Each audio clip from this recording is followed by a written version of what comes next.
Would you ask Dr Colwell to come back in, please?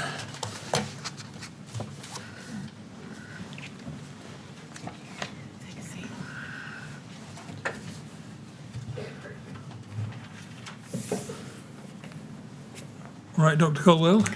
Now, we still don't have the transcript operating, I'm afraid, but we've decided that it's better to press on without it. So when you're ready, Miss Grange. Yes, thank you. Yes, I want to ask you some questions now about the fire at a block of flats called Noseley Heights that occurred in Liverpool on the 5th of April 1991. And if we can pull up your witness statement, page 7, paragraph 34, you say this. You say, I'm aware that a fire took place in the Noseley Heights tower block on the 5th of April 1991 and that the fire spread involved the external cladding of the building, which had recently been refurbished. I had no professional involvement in relation to this fire, and so my basic knowledge is based on publicly available information and general discussions that would have taken place in BRE at the time, in respect of which I have no particular recollections. Now, we know that the fire was investigated by the BRE and a report was prepared by Penny Morgan, Derek Jones and Sharon Clinch. At paragraph 36 of your witness statement, you explain that you were, we can see it on that page, not involved in any aspect of the investigation or the preparation of the report, yes? Correct. Now, moving down to paragraph 38 to 40, and I'm summarising, but you explain that you have read the BRE's fire investigation report into this fire previously in or around 1996 or 1997 as part of a briefing pack that you were given at the time when you began to work on developing a large-scale fire test, yes? Yes. Have you read the report again at any stage since that time? No, I don't recall reading it again since. No. You go on to say at paragraph 41 on page 8, when asked about your views on the adequacy or accuracy of the report, you say, I do not have any particular views regarding the adequacy and or accuracy of the report, as I was not involved in the investigation and I am not a fire investigator. Now, can you help us? Were you told the reason for the inclusion of the report into this fire in the briefing fact pack, which was provided to you when you first started moving over into large-scale testing? Yes, it was cited as an example of an external cladding fire that had led to discussions and was an example of the type of events we were looking at. Right, I see. So just that it was an example of the type of events you were looking at? Were you told anything more specific than that? No, I didn't speak to anyone who had investigated that particular event. Right. Can you remember whether or not you formed any views on any aspect of the BRE's report into this fire at the time you read it? No, I read it as a statement of a report of that event. Yeah. At paragraph 42 of your statement on that same page, you say, I do not recall any particular discussions about this fire or the report with BRE employees or officials of government. The fire is regularly referred to in general discussions on fires involving cladding, but I do not recall any specific conversations about it or the report. Is that right? Yes, that's correct. So you tell us that this was a fire which was regularly referred to in general discussions on fires involving cladding, yes? Yes. Now, you may well not remember the specific details of those conversations, but can you explain why that fire was referred to regularly in those conversations? What was it about that fire that was of particular note? It was an example of external fire spread. There were not very many reference points within the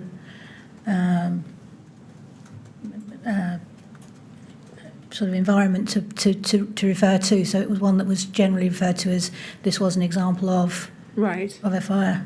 Did you discuss with BRE colleagues any particular lessons that had been learned about this particular fire, the nature of the fire spread or the regulatory regime surrounding it? It was generally referenced as work that underpinned the development of the large-scale test. So it had, in that context, where I'd had that from Dr Connolly, right, when I moved into the group, that was talking about, that was the type of event that we were looking to understand and to replicate. Right, yeah. Now, if we go to your witness statement to the Metropolitan Police at MET 3080530 at page 7,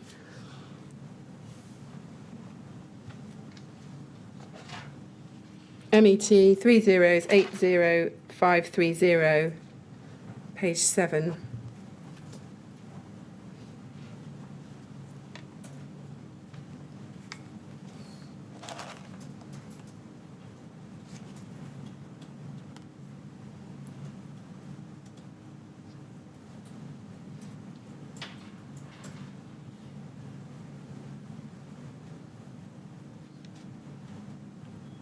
We had it on the screen earlier, so I know it should work.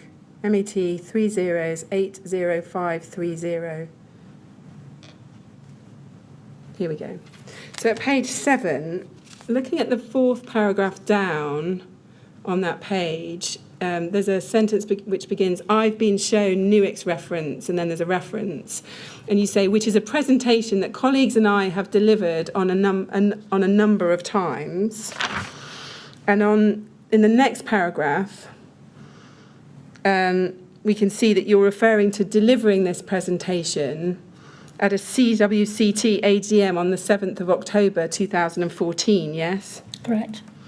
And if we go to the last line on page 7, you say, right at the bottom of that page, at the beginning of the slides are a number of previous fires, including, and then at the top of page 8, Noseley Heights is one of them, yes? Yes. And moving down page 8, just under that list of fires, you say, at the time, for us, and the area that we were working in, those fires were our anchor points. They were the reference points that we were using in terms of moving guidance and understanding. Now, just help us, an anchor point for what? What was Noseley Height an anchor point for? An example of external fire spread. And how was any aspect of that fire used in terms of moving guidance and understanding? As I explained, that was the work that Dr Connolly used when in describing his project to me when I moved into the group as being one of his reference points and understanding of fire spread. I see. Do you remember any discussion within the BRE at any time about the combustibility of the cladding panels at Noseley Heights? No, I have no recollection of any conversation around that. Do you ever remember any discussion about the omission of cavity barriers at Noseley Heights? No, I don't recall having a conversation about that fire directly with, as I say, anyone who was involved in investigating or following up on it at the time. Right. And when you were giving these presentations, when you were delivering these presentations, in respect of which Noseley Heights was an anchor point, what were you saying about Noseley Heights? That it was a reference point, it was an example at that time of an external cladding fire. I see. Let's look at the report that the BRE produced on that fire. It's a BRE 3035385. We could have that up on the screen.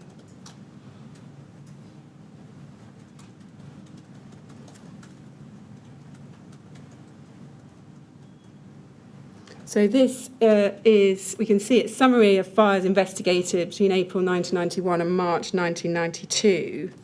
And I want to look briefly at some of the sections of this report with you. If we go to page 3,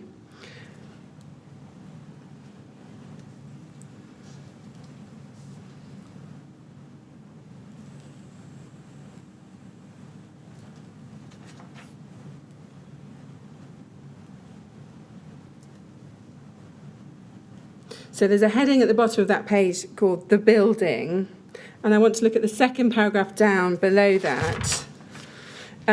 We can see, picking it up in the second sentence, so that's in the third line of that second paragraph, it says, the 1988 scheme involved the use of a Class 0 GRP rain screen cladding on aluminium support rails. Do you see that? Yes. And then the very last sentence of that paragraph, if we pick it up 4 lines from the bottom of that paragraph, says, cavity barriers were not fitted to allow unrestricted air movement, and under DOE BRE guidance at the time, could be emitted where the cladding system was non-combustible. Yes? Yes. Now, what is GRP? Can you help us with that first? Glass reinforced plastic, I believe. Yes. Yeah. Glass reinforced plastic. Were you aware that that Noseley Heights had been clad in a National Class 0 GRP rain screen cladding? As reported in that document, yes, that was the description given. Did you understand that GRP rain screen cladding to be combustible or non-combustible? It's Class O, according to the description that's given here. Yes. Does that mean it's combustible or non-combustible? In the context of the ADB description, it could not be non-combustible. Right. So it was combustible cladding, yes? It was a Class O combustible cladding, yeah. Do you know, was it widely understood within the BRE that these were combustible cladding panels at Noseley Heights? The authors and those involved in it of reading the report would have taken that, yes. Right. Did you notice when you read this report, or at any stage when it was being used as a reference point, that there is no reference in this report specifically to the combustibility of the GRP rain screen cladding? It's stated as Class O. Yes, but that doesn't tell us anything about its combustibility, does it? Because the National Class 0 tests don't test its combustibility, do they? We don't test for combustibility. We test for non-combustibility and materials of limited combustibility. So products aren't defined as combustible in general presentation. I see. Did you ever notice that the report doesn't contain any discussion surrounding the degree to which the rain screen product, or the fact that it was a combustible product on the external face of the building, may have contributed to the fire spread? I didn't read it in that way. When you say you didn't read it in that way, I think what I'm asking you is, did you notice that there's no discussion about the contribution the panels themselves made to the external fire spread? Did you ever notice that when you were reading this report? I read it in the context that there had been fire spread, and that was the mechanism of fire spread. Right.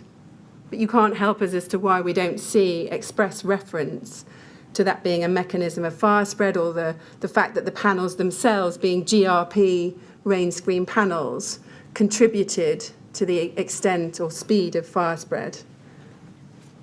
I can't speak for the authors of the report. Okay.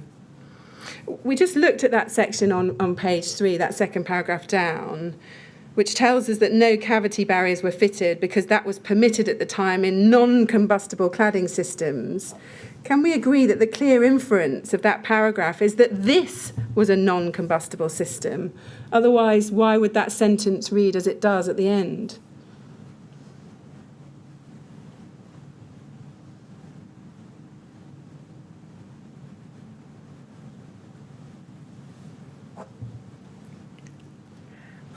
I'm sorry, I can't speak for what the authors were suggesting with that. As a Class O product, it was not non-combustible. Therefore, one would have expected barriers to be fitted. Quite. Did you notice that when you were reading the report? In '96, it wouldn't have been of reference. If we go on within this report to page 4, and I want to look at the first paragraph under the heading Fire Damage, the report notes, if we look 3 lines down, it says this: fire spread vertically up the cavity behind the cladding, melting the aluminium supports and also attacking the window reveals via the strand board and the UPVC frames. And if we go back to page 3, the 3rd paragraph down, I want to look at the 3rd sentence. So 3 paragraphs down from the top, there's a paragraph beginning, "The fire was started deliberately." And 3 lines down within that paragraph, on the right-hand side, we can see it says this: the time of call to the fire brigade was 02:43 hours, probably a good half hour after the fire was started. On arrival, the brigade found flames apparently issuing from windows on all floors, plus involvement of the roof. Do you see that? Yes. And if we go to page 5, and the first paragraph on page 5, it says this at the top: there is no reason to suggest a life risk associated with cladding unless there are cavities large enough to allow vertical fire spread. And below that, there's an image of the damaged block. Now, just focusing on that statement there is no reason to suggest a life risk associated with cladding unless there are cavities large enough to allow vertical fire spread. Do you agree with that statement? I can't speak for the authors of the report. I would need to review it to understand what they were actually saying. To take a snapshot is slightly difficult in isolation. There is always life risk associated with fire spread. Quite, yes.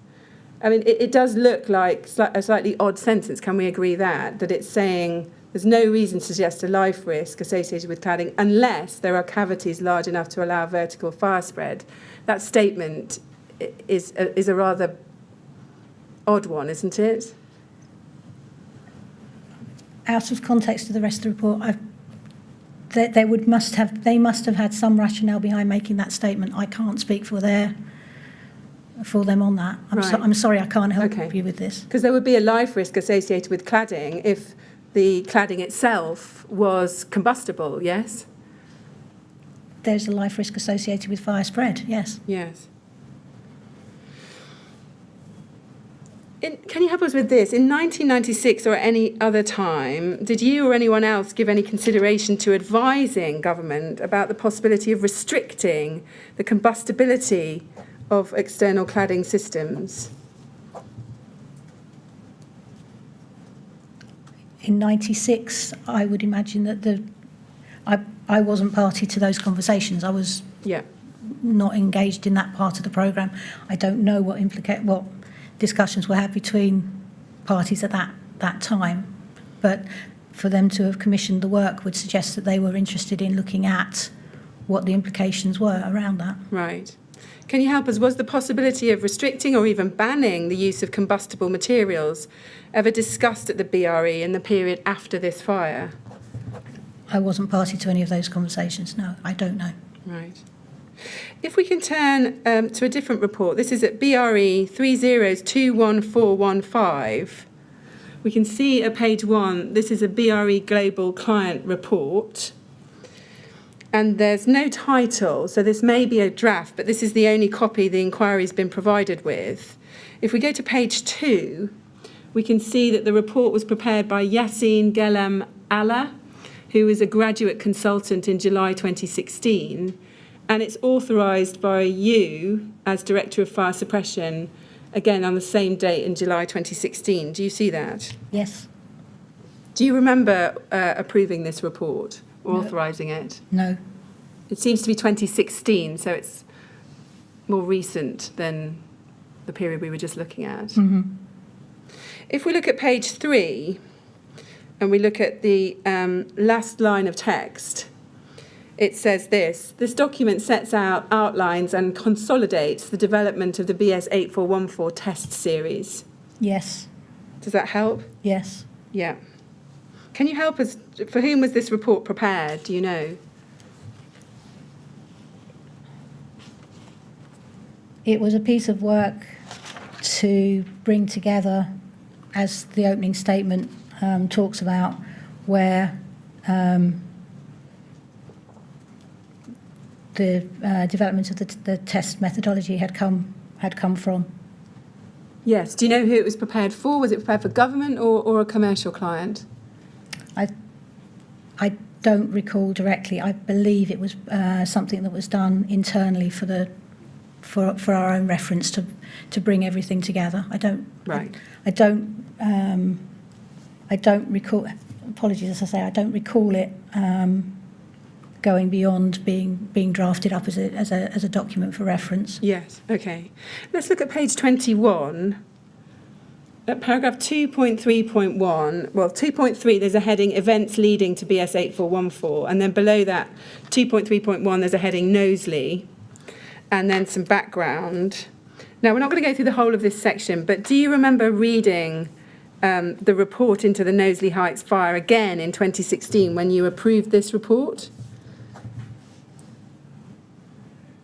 I don't remember reading it independently of the document, no.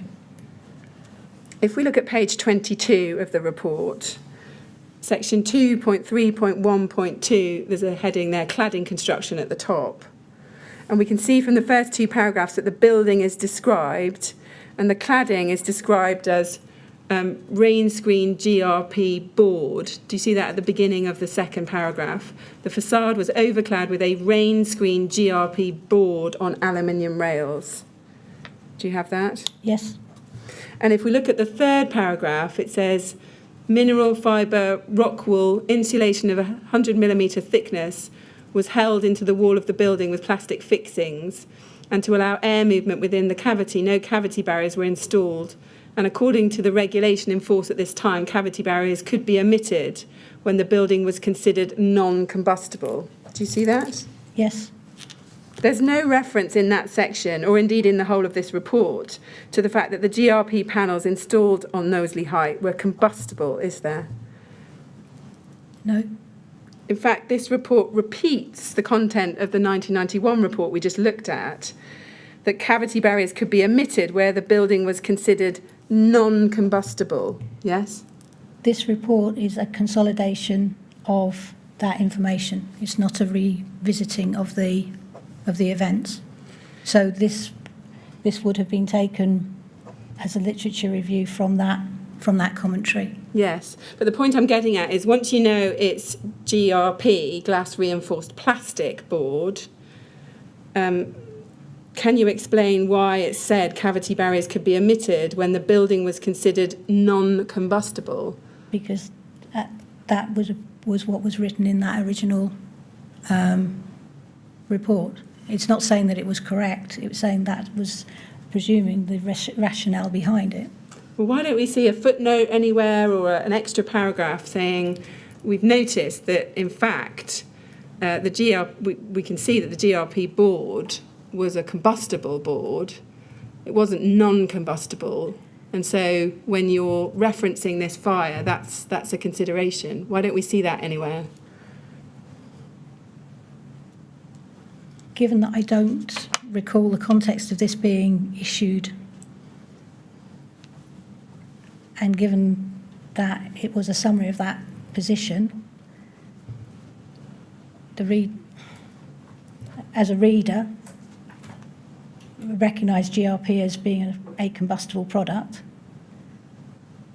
then that would have been the fact that they were omitted, and that was the basis on which they were omitted. It's not saying that position was correct. It's a statement of what had occurred as a result of it. I see, but it doesn't make much sense reading it without kind of further commentary, does it? Because it's implying that it was okay in that building to have omitted cavity barriers because the building was considered non-combustible. But that's undermined by the reference earlier to the GRP board, yes? If you roll down to 2314, to the discussion, does that pick it up at that point there? I don't know if it does or it doesn't. I have no recollection, as I say. No, I don't think it does. If we could move to section 2313, the origin of fire and causes of fire spread, which is immediately below that. Do you have that? Yep. We can see that it says in the second paragraph, several factors caused the fire to propagate through the tower block. Yes? and then a number of factors are listed. Now, in the first paragraph, it says use of combustible materials such as wooden studs, aluminium, UPVC. Yes? Yes. But it doesn't say use of combustible material, the GRP rain screen cladding panels, does it? It doesn't highlight them specifically, no. Did you give any consideration to whether or not the combustible GRP panels ought to be added to the list of factors which caused the fire to propagate from the base of the tower to the roof within minutes?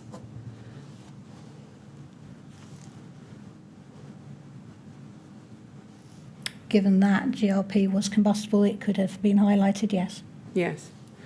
If we go to the bottom of the page, the section you were just referring me to at 2.3.1.4, under discussions and implications for regulation, it says this: the Noseley fire has highlighted several areas of concern regarding fire and external cladding for high-rise buildings, and the need of developing a guidance was therefore crucial to assess the following issues. And one is the question of the cavity barriers was raised, and it was debatable whether a system with barriers would have performed much better in this case. Yes. And then at 2, it says the combustibility of the materials involved was questioned, and even if the flake board achieved a class 0 under the building regulations, the other side of the open cavity should have been assessed as well. Yes? Yes. Do you remember approving that wording? I say I don't recall this report ever being formally issued, so I apologise if I've to be presented with this now. I've got no context to it. I'm sorry I can't speak to it in any more detail than that. I don't know whether this was a first draft, whether this was something that was even taken any further than a discussion piece at that time. I don't know. I apologise for that. No, that's fine. If your name appears on the front of it, would you have expected that you would have read it at some point? I would have expected to have gone through and actually had a higher degree, yes. Right, yes. Just looking at that first bullet point there at the top of the page, do you agree that it was debatable whether a system with barriers would have performed much better in this case? Yes, given the experience of large-scale testing, cavity barriers, the type of cavity barriers and the cavity barriers that are used are critically important. Right, yes. In the second paragraph, do you agree that the combustibility of the materials involved was questioned?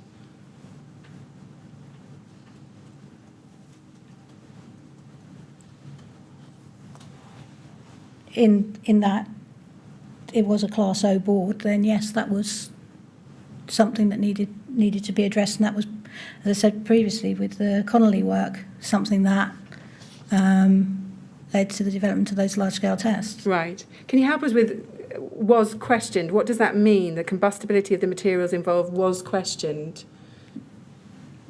Questioned when, by who? Do you know? No. And do you know what is meant by the term flake board? The type of laminate board. Is that the cladding panel or Yes. the substrate? The external board itself. Right. As far as you're aware, was this report or any part of it ever published at any stage? I really don't recall. Does this report represent an accurate overview of the way in which the fire at Noseley Heights was used as a reference point in terms of moving guidance and understanding? That's what you said in your... I would need to read the report. Right. So help us with this. What were the lessons or matters to be addressed from the Noseley Heights fire, in your view? The individual component testing does not tell you the overall performance of the system. Right. Was one of the lesson points from this fire related to the combustibility of external panels used on high-rise buildings, which in the case of Noseley Heights had allowed for rapid, uncontrolled vertical fire spread? As I said, it's about not just the individual components, but it's how they work together as a system, and that's why the large-scale tests were developed. Yes. So I want to turn now to some questions about the testing work that was carried out by Dr. Raymond Connolly, which culminated in his April 1994 report, which was titled Investigation of the Behaviour of External Cladding Systems in Fire, Report on 10 Full-Scale Tests. Let's just look at that on screen briefly to orientate ourselves. It's at RCO 701.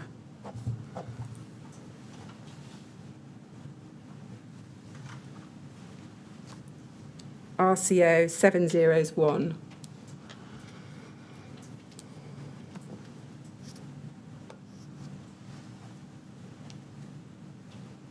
So there we have it. This is the Connolly report from April 1994. Now, are you broadly familiar with this report in terms of the purpose of the experimental work and the conclusions reached in it? Prior to the release of this report to the inquiry, I didn't hold a full copy of that document, so the knowledge I had of it was partial to that up until the release of this, yes. Right.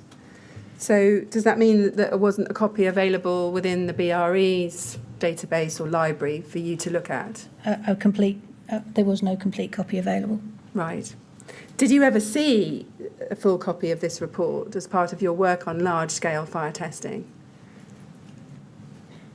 If I did, I have no recollection of it because I have no reference copy of it. The copy I had was only in part, and the copy held by BRE is only in part. I see. So it was an incomplete copy of the report. Yes. So do you think you'd only ever read an incomplete copy of the report? I imagine I would have read the full 94 copy because that would have been made available to me at the time. Right. And was it your understanding that this work had been instigated because of the fire at Noseley Heights in 1991? Yes. Let's turn to Dr. Raymond Connolly's witness statement to the inquiry, which is at BRE 3047667, and I want to look at page 6. Just about 7 lines up from the end of the page. There, on the right-hand side of the paragraph, there's some words beginning, "It was always." So let's look at what he says there. He says, "It was always obvious to me from the department's consistent support/funding of the research being undertaken at BRE into external wall systems from 1992 onwards that the department was aware of potential limitations with their historical approach to the issue. The department modified/improved their guidance between the 1985 and 1992 versions of Approved Document B in respect of external wall systems. However, the conflict between fire safety requirements in terms of providing cavity barriers and the need for ventilation of cavities to avoid dampness posed challenges for the department." And then he goes on, "My recollection is that resolution of these conflicting requirements by employing a more holistic approach to fire safety design was one of the prime motivating factors behind the department's support of the new research." I'll stop there. Now, does that accord with your understanding when you joined Dr. Connolly's team about the motivating factors behind the research that he had undertaken and which had led to his 1994 report? My understanding was twofold. One, that was part of that, yes, and the other was an understanding that individual component performance was not telling the complete story of fire performance. Yeah. So it was a two-part. Yes. Did you ever discuss the drivers for this project with Dr. Connolly at the time you joined the team? Yes, I would have done. Did you share the view in 1996 or thereafter, perhaps during the development of Fire Note 3 or Fire Note 9 or 8414, that the department was aware of potential limitations with their historical approach to the issue? Yes. Can you help us? When did you consider that government first became aware of such limitations to its approach to the issue? It would have been based on the discussions that I'd had with Dr. Connolly and Tony Morris. And with whom at the department did those discussions take place? Who was it at the department that was made aware of the limitations? It would have been the team looking after the approved document at that time. So who was that? Can you help us? Oh, gosh. Darren Hobbs? No, prior to that. Anthony Bird? Prior to that. Right. I'm sorry. I think it was even prior to Tony Edwards. Paul Everall? No. No. Okay. Do you consider that the department has been aware of limitations in relation to reliance on small-scale testing as the sole means of assessing external wall behaviour? Yes. Dr Crowder, when he gave evidence last week, referred to a shared understanding that he had with Mr Brian Martin, in and around 2008, that the Class 0 tests, 476 Part 6 and Part 7, were far from ideal as a way of testing fire performance in external walls. When did you become aware that the department knew about limitations with such fire testing? 1999-2000. 1999-2000. So around the time of the Select Committee? Yes. Right. We'll come on to that Parliamentary Select Sure. Committee.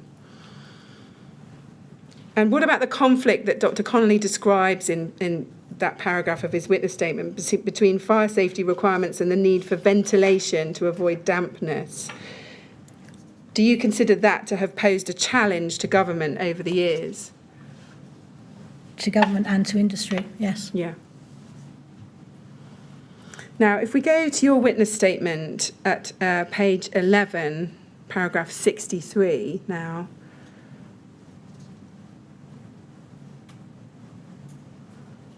So BRE 3047571, page 11.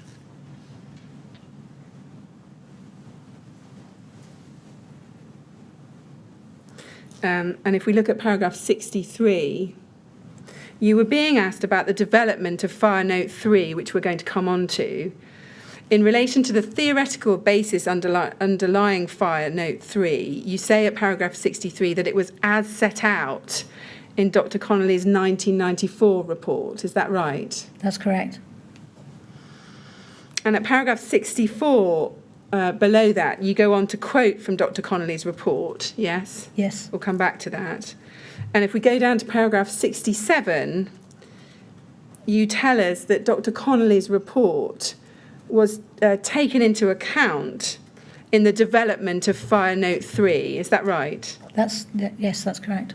Can you just help us with this? What aspects of Dr Connolly's report in particular were taken into account in the development of Fire Note 3? Dr Connolly's report looked at the scale, the geometry, the location of the fire sources and the mechanisms of fire development for developing a standard methodology. Those were taken into account when looking at the development of what was effectively a test protocol in writing Fire Note 3. Yes, thank you. Let's go to Dr Connolly's report again. That's at RCO, 701. And if we look first at the objectives on page 3, and the first paragraph, we can see it says, this report details an experimental investigation into the performance of external cladding systems on exposure to fire. A description is given 10 full-scale fire tests undertaken at BRE's Cardington laboratory. The objective of the investigation was to assess the effectiveness of installation of fire barriers in reducing the fire hazard. Do you see that? Yes, I do. So focusing on that final sentence, was that your understanding of the principal objective of this work, which was to assess the effectiveness of the installation of fire barriers in reducing the fire hazard? Yes, as I say, this work had been completed by the time I joined the group, so I was taking out from their description of the project and the rationale behind it. Yes. And if we turn back to Dr Connolly's witness statement, at BRE 3047667, page 9, and look at paragraph 21, at little a at the top of the page, he tells us this. He says, the tests were designed to try to discriminate between different external wall systems in terms of their fire performance. The main focus was on developing the most appropriate heat source. Now, I think you referred to that earlier in your answers. Mm-hmm. By heat source, do you understand him to mean the crib, i.e. the source of the fire in the test rig? Yes. Yeah.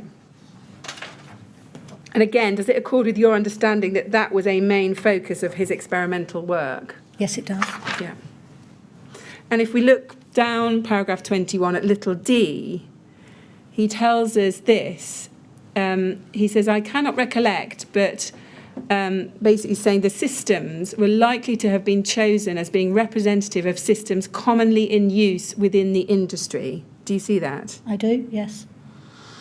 And at paragraph 21G, little 2, at the very end of that page, he says, the nature of the research proposal would likely, in my opinion, to have been to identify a problem, in this case, real-world fire incidents, as exemplified by Noseley Heights, and real-world technical constraints associated with the need to maintain open ventilated cavities to avoid dampness, and to identify a potential solution, i.e. a means of examining all of the relevant variables in a holistic manner by means of a full-scale test, rather than relying on the existing component-by-component rules, e.g. Class 0, sheeting, and provision of story-level cavity barriers. Yes? Yes. Again, is that consistent with your understanding of the drivers behind his work? Yes. And for that reason, as he goes on to explain in his statement, one of the tests, test 2 of the 10, was designed to be representative of, though not to replicate exactly, the external cladding system used at Noseley Heights. Is that your understanding? I can only take from the report as given. Right. Staying with Dr. Connolly's witness statement and looking at page 10 now, and if we look at paragraph 22E, I want to look at the first 6 lines. He says this, I had no expectations that a reaction to fire rating of Class 0 would be sufficient to mitigate against fire spread over the surface of the material in the context of subject test. Class 0 is determined based on what I would term loosely as a bench test. I say this recognising that the BS 476 Part 7 radiant panel test is not strictly speaking bench scale. Class 0 is a surface-based measure of performance appropriate to wall and ceiling linings and offers no information about the combustibility of the material or its mechanical integrity at high temperatures. Now, stopping there, do you agree with that last sentence? That Class 0 is a surface-based measure of performance appropriate to wall and ceiling linings and offers no information about the combustibility of the material or its mechanical integrity at high temperatures.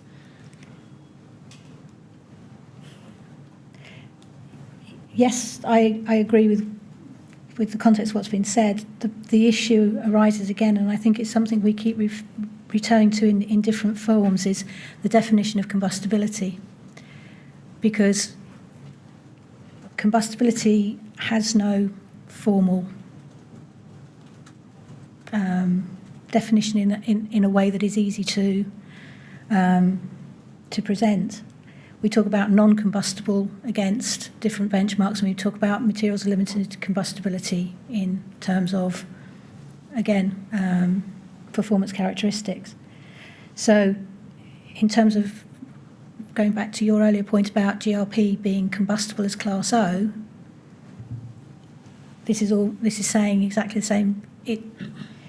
Class O is a surface-based test that allows you to see flame propagation or flame spread on the surface of the product. Therefore, it gives you a measure of combustibility in that context, in that the material is involved in the combustion process. Right. So I apologise if I'm not answering it as clearly perhaps as you would hope, but it's a little bit of a difficult. It's not a word that assists a clear definition, if I might suggest. Yes, I understand. Just to pick you up on one point you mentioned there, you said class 0 is a measure of flame propagation, yes? And we know that one of the tests is a propagation test. What's your understanding of what information you get from the BS 476 Part 6 test? The Part 6 test is more the characteristics of the evolution of the combustible material. It relies on the product being heated, ignited, and then we take the temperatures that are coming off from that within an enclosed environment. So it's not a direct measure of the time it takes to move from point A to point B. It's effectively an evolution of how much heat is released under a given set of conditions. Right. So again, it's a different set of parameters that are looking at the contribution to the fire. Right. Now, let's look at test 2 and at some of Dr. Connolly's conclusions, which are all set out in his report. If we go to page 12 of Dr. Connolly's report, we can see details of the components of test 2 there. And at the second bullet point in the list, we can see there's a polyester-bound sheet. Do you see that? Yes. Test 2. And at the bottom of page 12, under the heading Fire Properties of Sheet Cladding Materials, we can see we're told in the top 3 lines that the polyester-bound sheet and the thermosetting resin-bound sheet achieve a Class 0 rating, as described in ADB, on both the front and the rear faces. Yes? Yes. And if we go down to page 18, and the final paragraph there, which are the conclusions from test 2, we can see that it tells us there that there was unlimited vertical spread of the fire over the full height of the test facility. The flames would probably have spread to upper stories had they been present. Do you see that? Yes? Yes. And staying with that final paragraph on page 18, if we just look 4 lines up from the bottom, we can see a sentence beginning, "It is clear," and it says, "It is clear that the reaction to fire properties of the sheeting material do not give a true indication of the potential fire hazard. There is clearly a need for some form of fire barrier protection with the polyester-bound sheet cladding." Do you have that? I do, yes. And then if we turn to page 46, here Dr. Connolly is summarising his work as a whole. And in the 4th paragraph down on page 46, he says this: "It is clear that the BS 476 Part 6 and 7 tests do not accurately reflect the fire hazards that may be associated with cladding systems. Reasons may include the fact that the flame movement in a real cladding fire is in the vertical direction as opposed to the horizontal direction in the test." Do you see that? I do, yes. And looking at the final paragraph on that page, he says this: "It is clear from the experimental work undertaken at Cardington that a cladding material achieving Class 0 rating may suffer extensive surface burning. This burning often spread to the top of the test building, some 9 metres, and would have spread further if possible. Few fire barrier systems successfully reduced the fire spread." Do you see that? I do, yes. So can we agree here that he is expressly saying that the national Class 0 classification was not a reliable way in which to assess the fire hazard presented by external cladding panels? Yes. And did you agree with that conclusion when you first read it? Based on the test evidence, yes. What was your reaction when you first read these conclusions?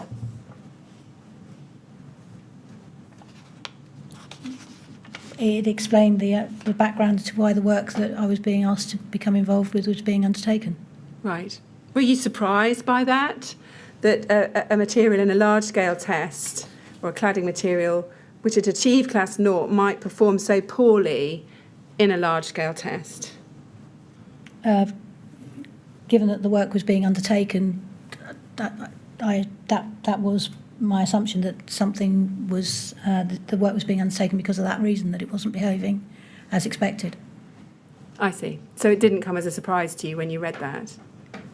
No, because I was aware that the work was being undertaken to address problems that had been identified. Yeah.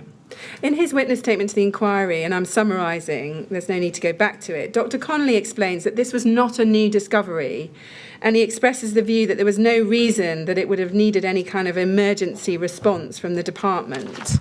That's at paragraph 24C of his witness statement on page 13. Now, effectively, he says this was common knowledge. Is that right? At that time, I can't comment. I was new. I only came into this in '96, so I had no reference point prior to that to be able to comment on that. In the light of this report, did you at any stage consider the reliance in approved document B on diagram 4 and in diagram 40 on small-scale testing to be a matter that needed to be addressed? My understanding was the department had commissioned the work to enable them to undertake that review to address that. Yes, but I understand that about the department, but did you consider the reliance in approved document B via diagram 40 on small-scale testing to be a matter which needed to be addressed? Yes, the pick-up from what I was being told and had been explained to me suggested that was what was going to be addressed because they had found evidence that it wasn't appropriate. Did you consider that it was a matter which needed to be addressed as a matter of urgency? At that point, I had no reference point to say whether that was what the context of that urgency was. Right. Did any discussions take place, to your knowledge, between the BRE and the department following the completion of this research? And, for example, during the development of Fire Note 3, about the possibility of doing away with Diagram 40 or its equivalent in ADB and the reliance on National Class Naught? I'm not aware of any conversations around that, no. Do you recall anyone else talking about this as a matter of some urgency, either within the BRE or outside of it? Those who were engaged with the department at that time, I wasn't party to those. I don't know what conversations were being held at that stage. If we look at some of the conclusions that Dr Connolly reached about the effectiveness or otherwise of cavity barriers, if we could go back to his conclusions at page 48 of his report, and if we look together at first paragraph 5, he says this: the only fire barriers found to be adequate in effectively reducing the fire hazard were those which were substantially fixed to the masonry substrate and fitted independently of the aluminium sheeting rails. And then at paragraphs 9 and 10, he says, 9 at the bottom of that page, the nature of the fire barriers required to prevent fire spread depends on the nature of the cladding material itself. While certain types of fire barrier systems were found to be adequate with some sheeting materials, they were inadequate with others. And then if we go over page to paragraph 10, the only fire barriers which substantially reduce the fire hazard require that the vertical sheeting rails be cut at regular intervals. So do you understand him to mean by that the only ones that were effective required the cladding itself to be cut at regular intervals? Yes. And he says, consequently, such a barrier system may be unwieldy and expensive to fit in practice, yes? Yes. And then at 11, any attempt to limit the fire hazard by specification of details of a satisfactory fire barrier system will prove very difficult without consideration of the nature of the cladding material itself. To decide on the necessary fire protection, each cladding system needs to be evaluated in its own right, yes? Yes, that's my understanding. Now, did you agree with those 4 conclusions when you read this report? Given, as I say, this was the baseline that I was being brought into and have these things explained to me as to what had happened and why this work was going forward, then the evidence and the mentoring around that was my baseline understanding. So yes, I was in agreement with that. Yeah. What about now? Do you think it's correct to say now that appropriate cavity barrier systems can only be decided by consideration of the specific cladding product with which they are to be used?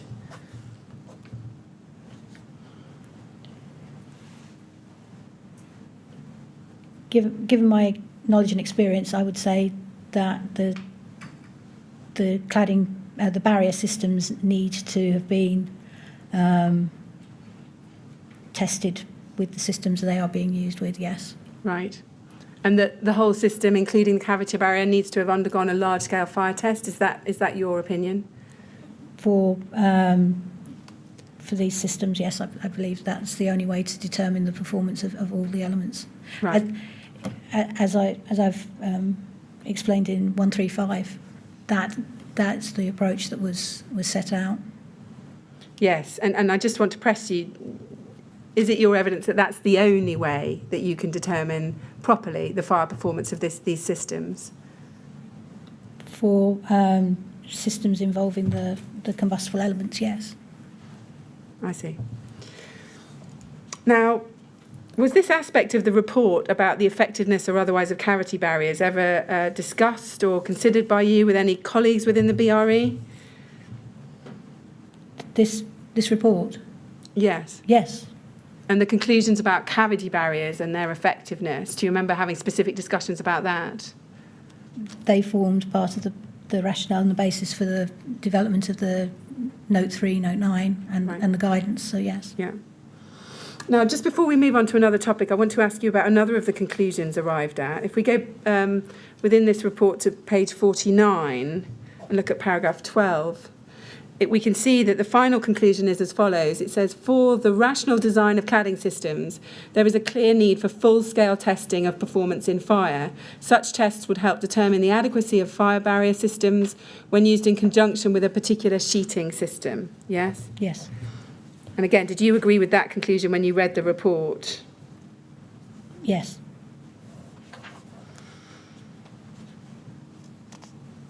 Do you agree that one option, one next logical step would have been for Dr Connolly or somebody else at the BRE to consider looking directly at the combustible nature of, for example, the rain screen panels as part of a next logical step in this research?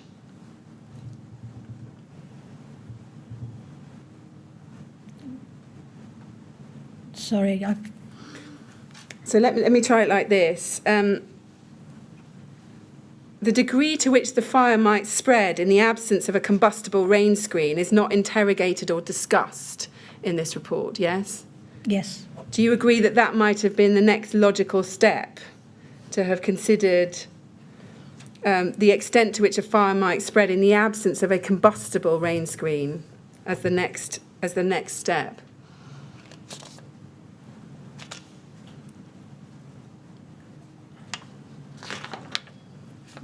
Given the next stages of the programmes,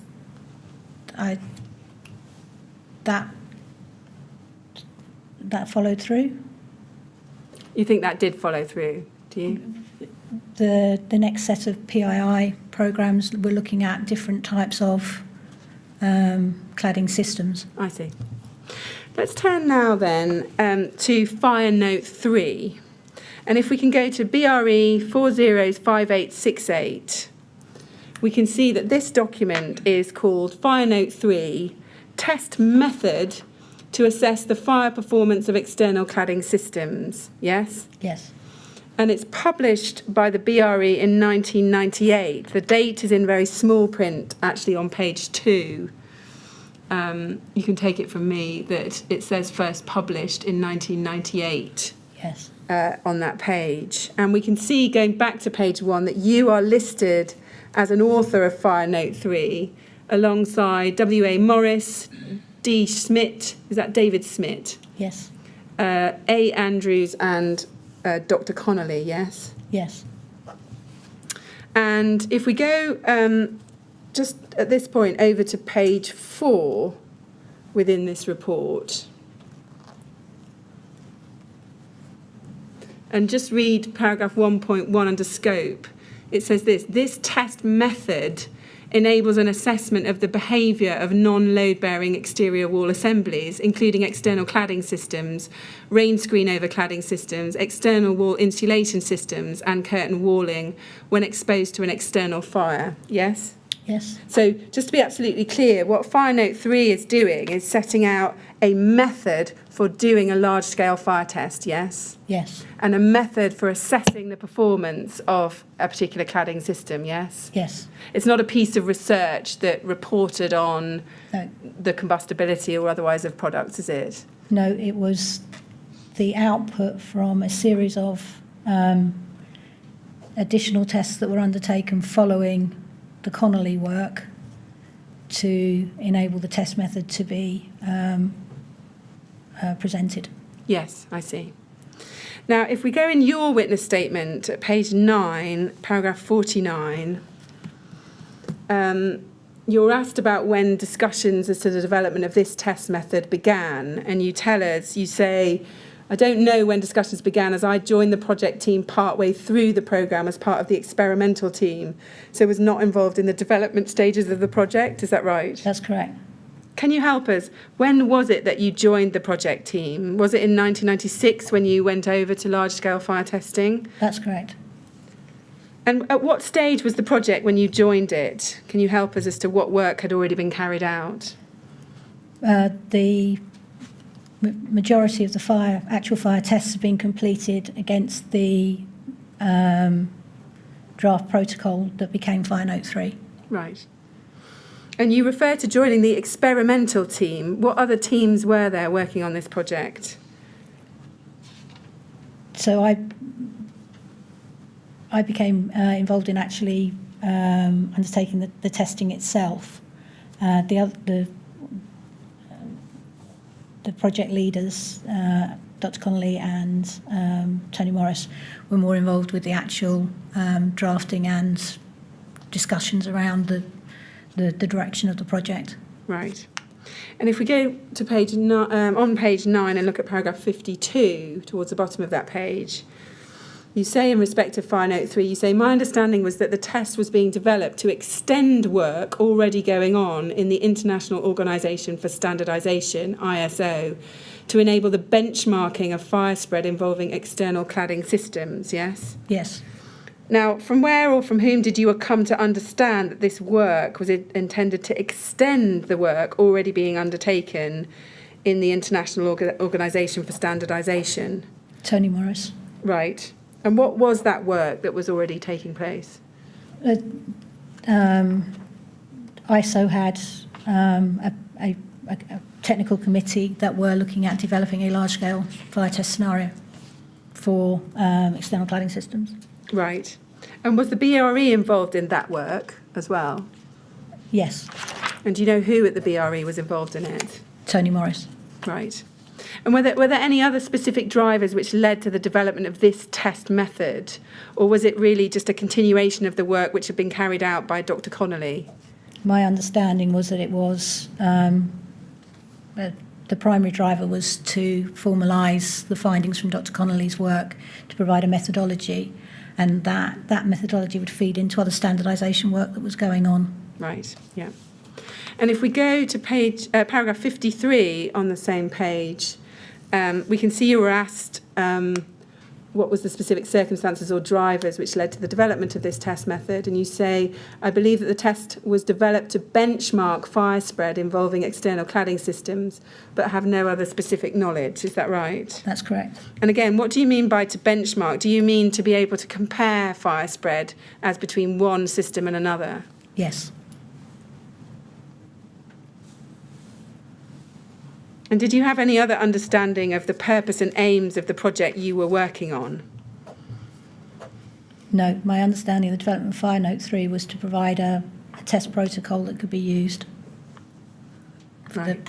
a standardised test method. And if we go to page 10 of your statement in paragraph 59, we can see you say there, I joined the project team comprising W.A. Morris, D. Schmidt, A. Andrews and Dr. Raymond Connolly when the project was already underway. As a result, I was not involved in the development of the project. My role was to assist with the coordination of the outputs of the fire tests and data analysis, yes? Yes. Now, at a practical level, what did that role actually involve? What did you do on a day-to-day basis? The team were already established, the experimental programme was already in place. So was there to support with the, once the data was collected, interpretation and processing. Right. You tell us in your statement that Tony Morris was the senior technical and delivery lead for the project, yes? Yes. That's at paragraph 60. And you tell us that David Smith and Alan Andrews conducted fire tests under the direction of Mr. Morris and Dr. Connolly, yes? With what tasks or what work were you specifically engaged with? Reviewing the data from the tests that had been presented, and developing protocols for actually presenting the test data, or presenting the data in standardised test forms. Right. And when you were reviewing the data from the tests, what were you reviewing it with a view to? What kind of advice were you giving on the basis of that test data? To look at where we were at the measurement locations we were using, to see what information we were gaining, to see what we could discern from the actual test evidence. I see. So you're looking at, say, the thermocouple levels and what you could discern in terms of the temperatures at those thermocouple levels? So, yes, temperature measurements, whether we needed to measure at every element, whether we needed to measure surface, whether we need to measure mid depth of product. Also, whether or not the use of heat flux was a sensible test parameter to measure as well. Right. And over what period of time were you working on this project? From 96 till early, so mid 97. And then I had a period out of the group, and I returned in June of 98. Right. If we go back to Raymond Connolly's witness statement to the inquiry, BRE 30, thank you, and look at page 17, paragraph 27B, he says this. He says, I left BRE in 1996 before the publication of Fire Note 3 in 1998. My expectation is that Tony Morris, my former line manager, led the research programme. I believe that Sarah Colwell took over my role in respect of day-to-day project manager. And then he says, both Alan Andrews and David Smith were laboratory technicians. As per my evidence above, I had been contracted in late 1996 to produce an earlier draft of the test procedure.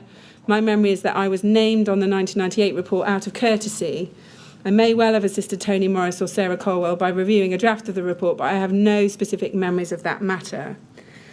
Now, taking this in stages, first, is it correct that Alan Andrews and David Smith were laboratory technicians? That's correct, yes.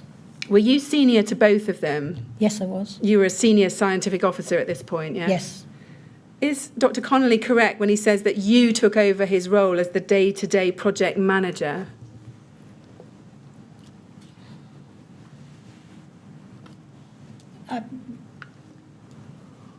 My direct recollection is that by that stage the project was coming towards completion. So yes, I probably was taking it forward to its conclusion at that point. Yes. Yeah. And is it the case that Dr. Connolly reviewed a draft of Fire Note 3 alongside you and Tony Morris? I have no recollection. Right. I would suggest the fact that we've named him on the as authorship, that he would have had an involvement. We wouldn't have done that without him being at least have had sight to it. Yeah. Did Debbie Smith have any involvement in any aspect of the work carried out on Fire Note 3?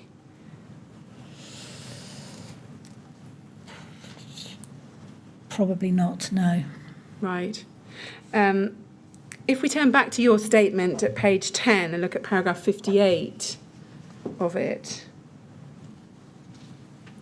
you tell us there, you say, I do not know when the development of this test method began, and I've not been able to identify any documentation that would clarify this. I understood that the project had been established as a Partners in Innovation programme by MHCLG in conjunction with industrial partners, which was to be delivered by BRE. Now, when you say I understood the project had been established as one of these PII programmes, what do you mean when you understood that? So, as say previously, by the time I was involved, the project was up and running.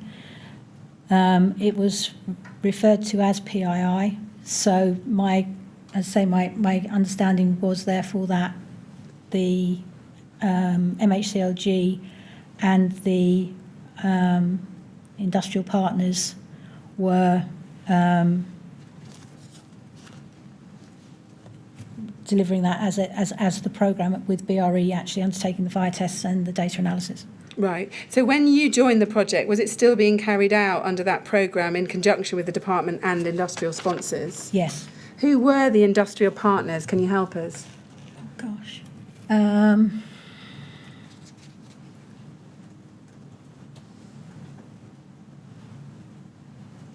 believe... I'm sorry, but it really is a very distant record. I believe it may have been Trespa, Eternit, and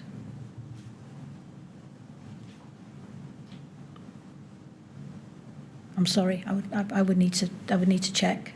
But Kingspan, were they part of this? no, Right. these would have been, this particular phase of the programme was external rain screen manufacturers. Yeah.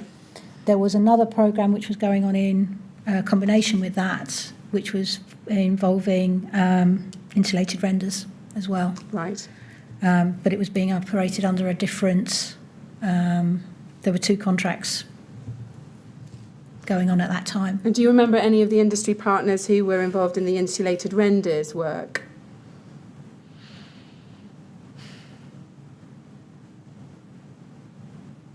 No, it would be wrong of me to speculate. I'm sorry. And do you know how and by whom these industry partners were selected?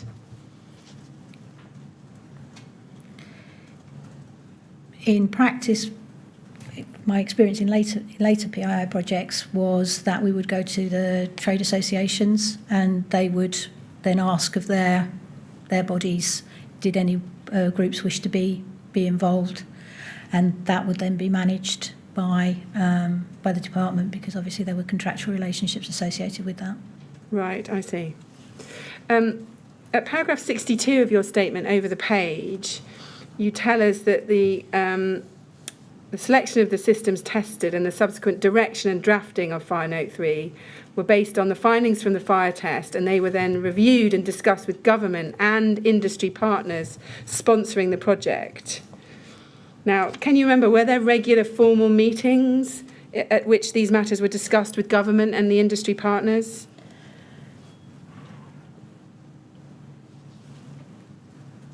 My recollection, gosh, at that time,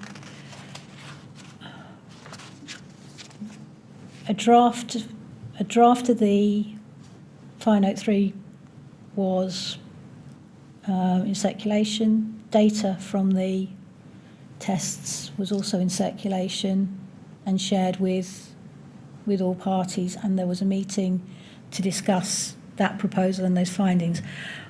There, I'm sure, would have been other meetings around that, but I do apologise. It's such a passage of time, I really can't remember. Fair enough. Did you yourself attend any of these meetings with the industry partners? I remember the latter meeting, which is why I can speak to it, but Right.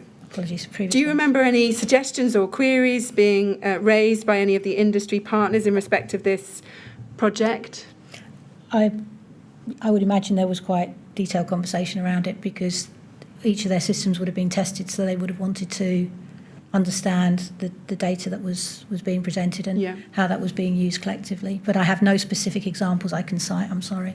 Did they make any suggestions about the method by which the Fire Note 3 ought to recommend the testing of these systems? In terms of its application, Yeah, so you've explained that one of the things you had to work out was, what type of...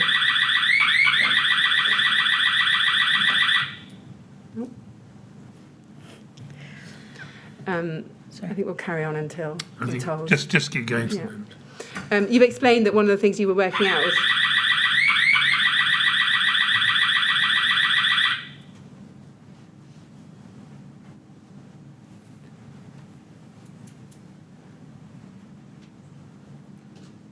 Well, the noise is being investigated, but I think Shall I until just we're carry told on? what it is, Yeah. you better carry on. I'll try for the third time.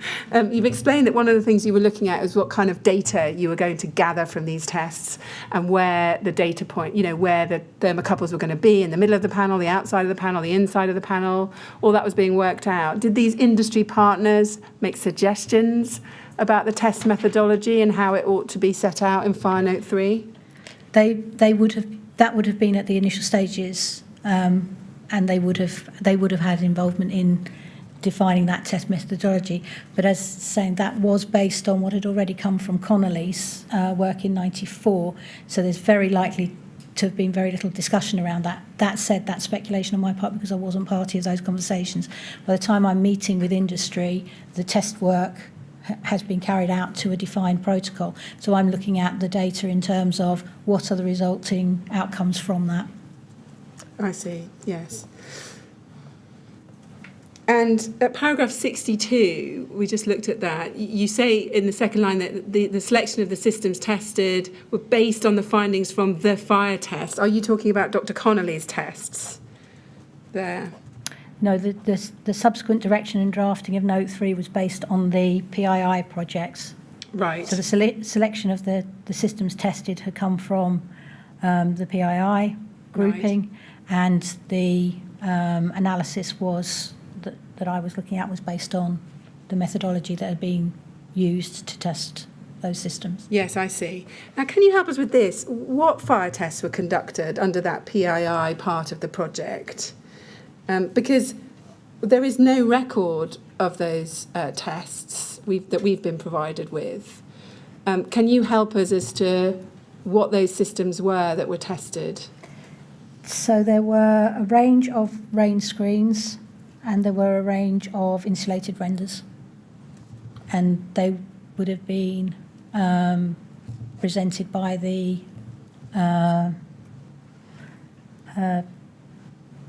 in case of the rain screens, the industry systems in the same way as they'd been in Fire and the Connolly work, and in the case of the insulated renders, that was again set from their parameters for typical systems. Right. And with the rain screen, do you remember any aluminium panels being tested? No.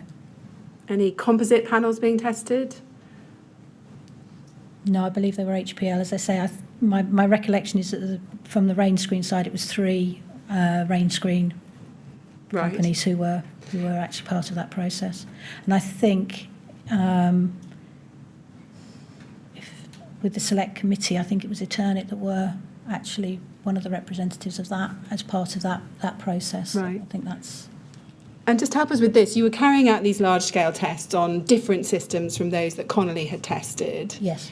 How was that helping you to decide what should go in the Fire Note 3 methodology? What were you getting from those extra tests? So the Connolly work had used a range of fire scenarios and a range of systems. The idea with these tests was to use what was the proposed Fire Note 3 test method. So it was to enable us to get that benchmark of a number of different systems tested against a single baseline protocol. I see. And when you did those tests against that baseline protocol, did some fail and some pass? Yes. Is that what you were looking for? Yeah, we were looking to...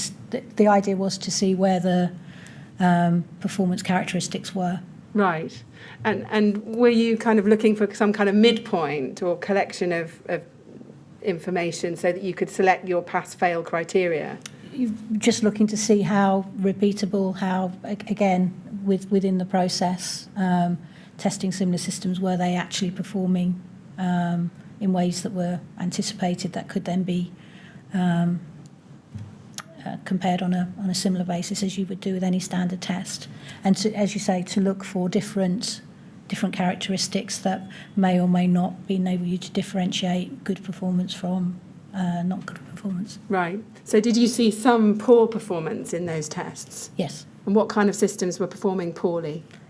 It was dependent on the makeup of the designs and whether or not they contained different types of fire barriers, whether they were open, and varying degrees of process.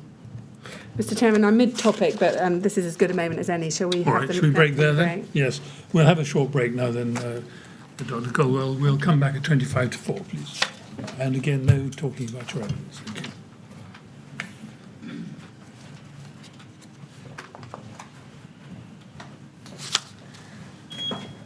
All right, thank you. 25 to 4, please. Thank you.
Would you ask Dr Colwell to come back in, please?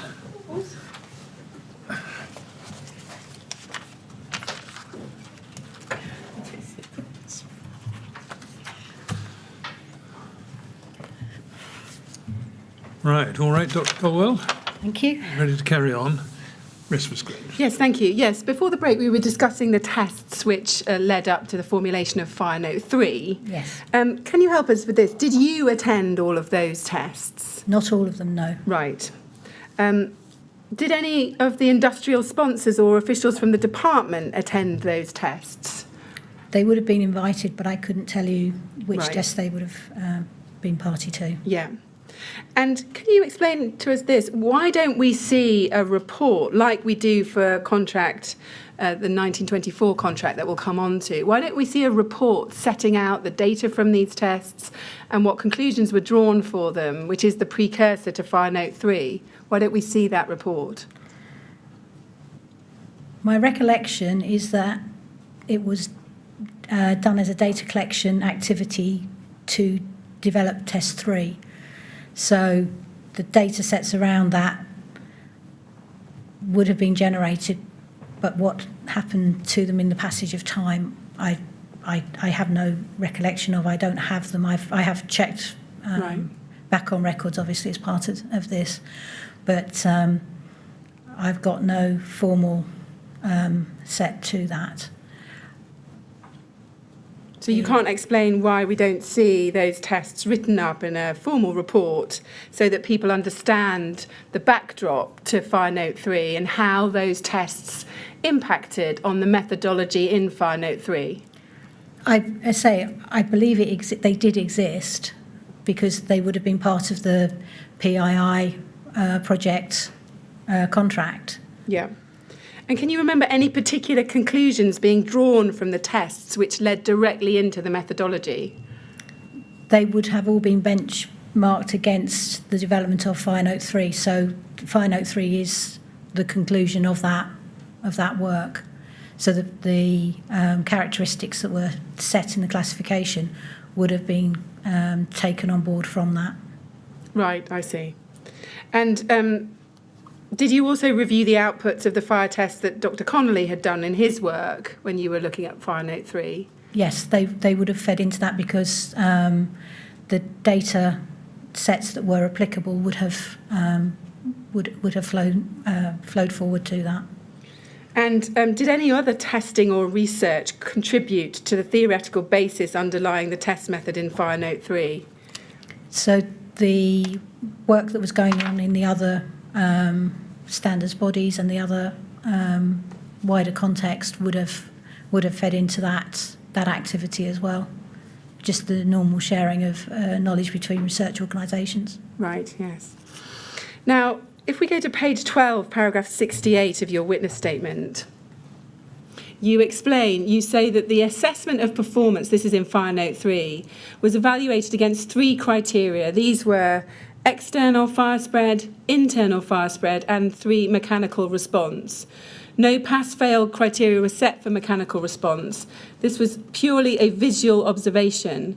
The performance of the pass-fail criteria for external fire spread and internal fire spread was based on the experiments done in this programme. Now, can you explain how the specific performance criteria in Fire Note 3 were chosen? So my understanding was that they fed from Dr Connolly's work that had already previously taken place when they were looking at the different characteristics that could be measured and determined. The conversations and discussions that I was involved with around this were looking at using this as a method for determining the rate of fire spread, and as such we're looking at selecting suitable reference points against which the evaluation could be undertaken.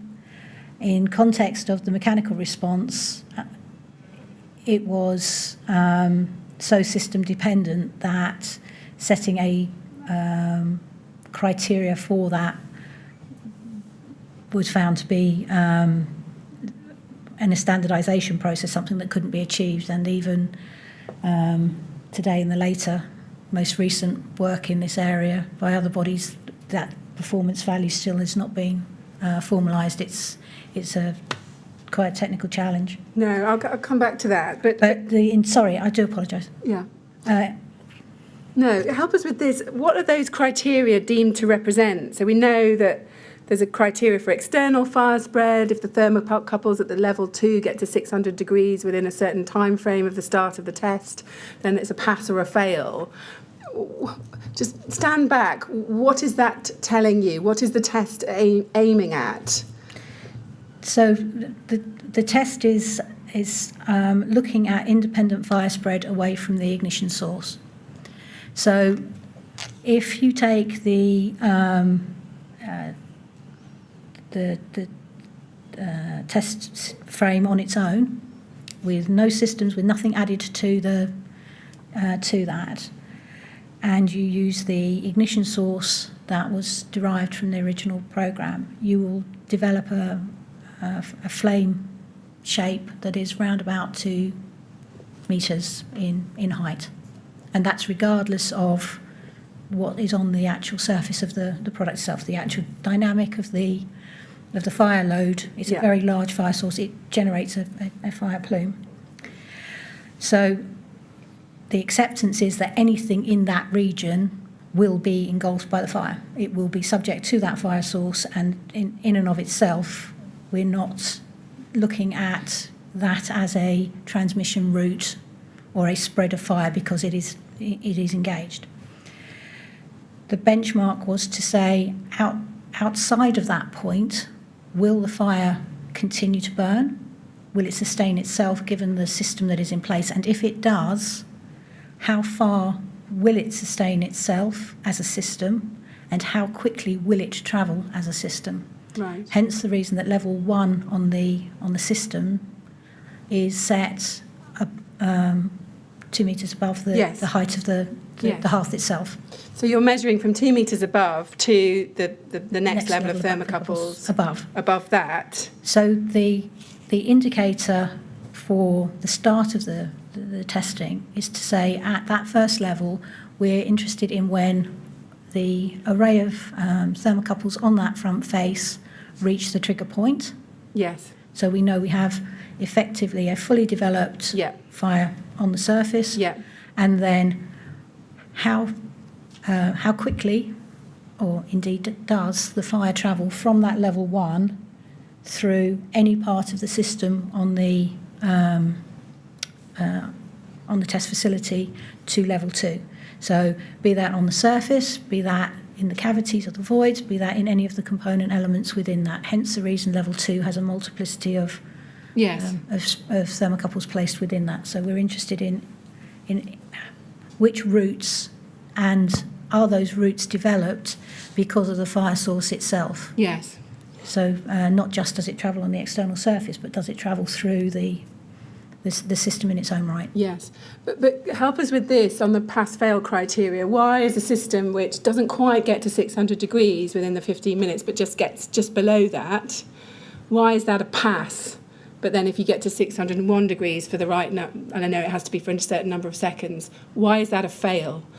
What is that telling you about the system, and what were you aiming for in terms of objectives for this test? That's what I'm interested in. It's the rationale of, is the fire self-sustaining and self-propagating away from that very large ignition source? So in the same way you use in Part 7, BS 476 Part 7, you have a number of gateways, distances and time that give you different levels of performance. In the same way with this particular test, you have a set of times and distances against which that criteria could perform. Yes, but you know whether it's self-sustaining or self-propagating by watching it, by looking at visual observations, for example. Why a pass-fail? What were you aiming for there? The reason for having the thermocouples within the system is you won't visually see So you won't visually see whether the fire's propagating? No. I see. I can understand that maybe behind the fire. Within the system, if fire enters into a multi-layer system, you could well have unseen fire spread in voids which are being generated because of the actual fire that's propagating its own right, or you can have spread of flame in because of ignition of another element that isn't necessarily directly exposed at the first point of combustion within the system. Hence the reason that at level 2 there are a number of measurement points being taken. And can you explain how you reach the criteria, as Ms. Grange was asking you, why 600 degrees and not 550 or 650? In taking 600, the idea was to look for flame as opposed to hot gas. So we were looking for a actual flame temperature rather than a fire gas temperature, and a sustained temperature as well. And should I infer from that a flame temperature is going to be not less than 600? 600 in the context of the work we were looking at was a sound reference point.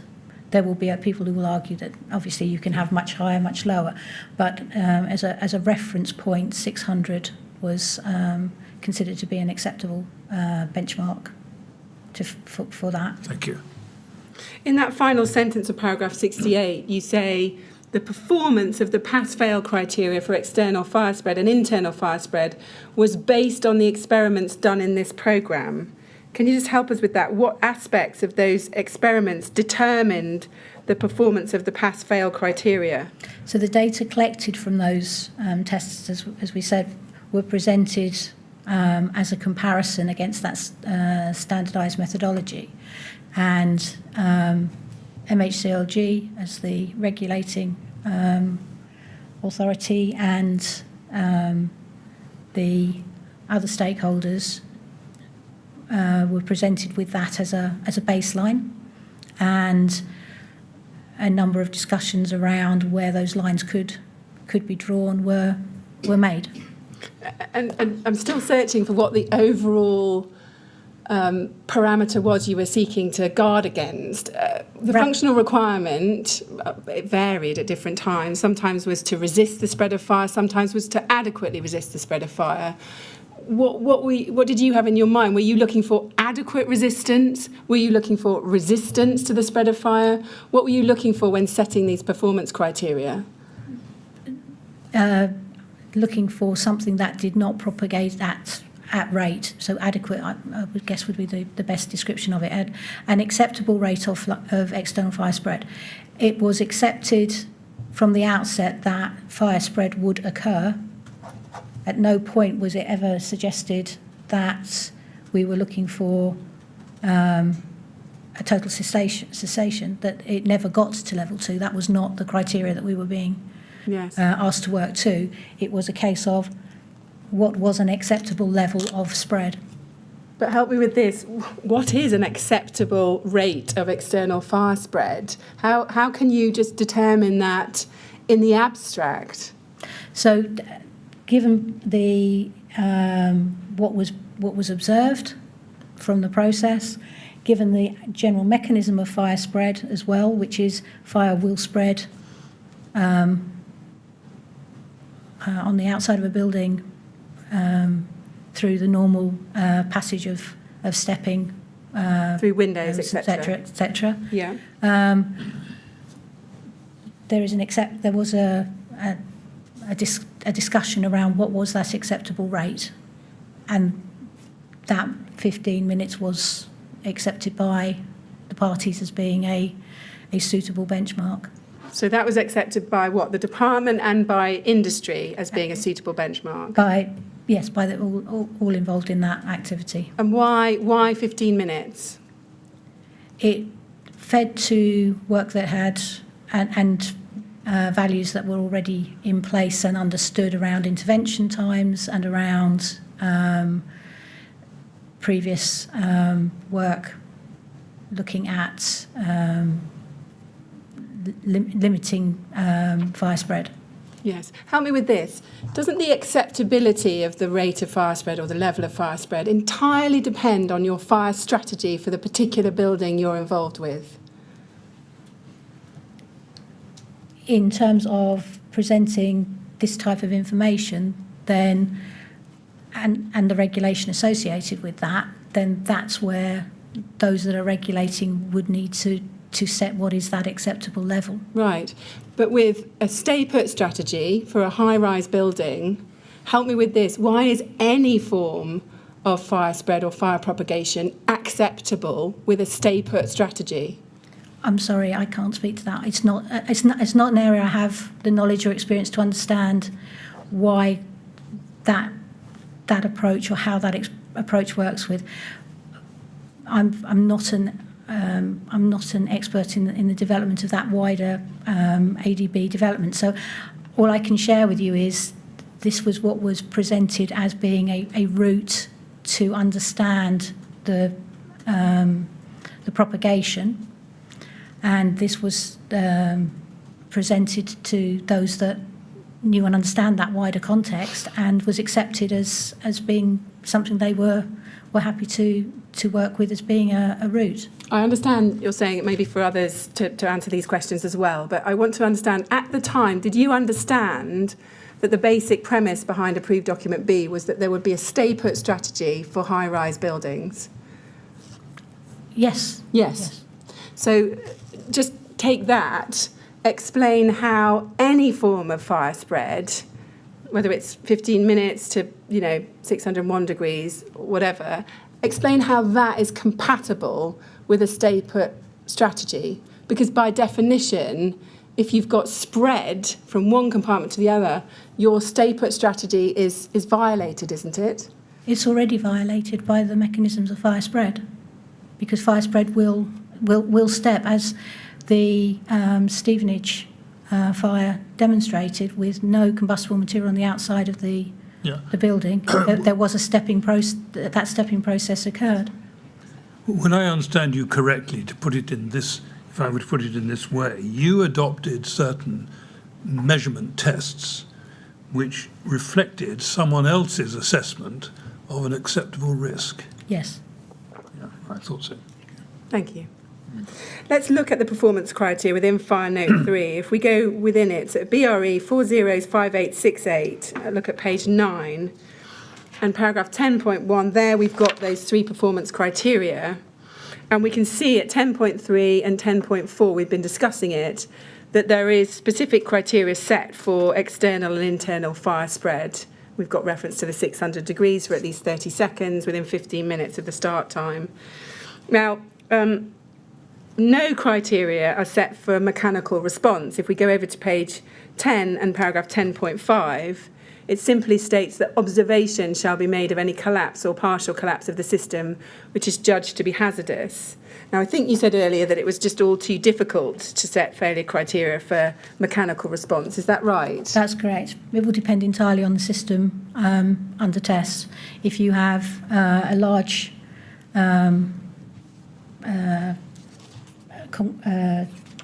large panel system that's reliant on mechanical fixings, those mechanical fixings may fail and the whole of the system may fall away from the face. Equally, you may have a system that is an insulated render system, which nothing actually falls away, but you may have a running pool fire as a result of it. So trying to regulate every scenario is not applicable, and you may miss some. So on that basis, the view has always been taken that it is to be reported, and then the end users then need to decide whether that form of collapse is of risk or not to the process. I see. So in terms of these visual observations, is it fair to say that what was to be done with those visual observations was that simply they were for use by the end user? Yes. And that's all? Okay. We may come back to that. If we look at your witness statement, page 11, paragraph 66, you say the drafting of the document, this is Fire Note 3, was undertaken by the authors, including yourself and Dr. Connolly, in a format recognised by fire testing organisations and standard makers to enable the test method to be used by a wider audience, yes? Yes. Now, did the BRE have the British Standards Institute in mind at that time when you were drafting Fire Note 3? Actually, it was the ISO and European, but yes, it would have been through British Standards. The expectation was that the document would be used by multiple organisations and taken up. Right. And if we look at paragraph 67, you go on and you say the drafting followed a consensus approach where various drafts were prepared and discussed and developed by the authors. The development of the draft took into account the work of Dr Raymond Connolly and the experience gained from the fire testing programme undertaken in the project, including the measurements, locations of instrumentation, temperature readings, heat flux, and visual records of events such as system collapse. Now, we don't get any information in Fire Note 3 itself about, for example, the systems which collapsed or which did not, the heat fluxes recorded for the different systems, or any visual observations of what systems passed or failed, do we? No. No. And again, can you explain why we don't see that anywhere? The heat flux is part of the definition of the heat source, and the visual records were, as indicated,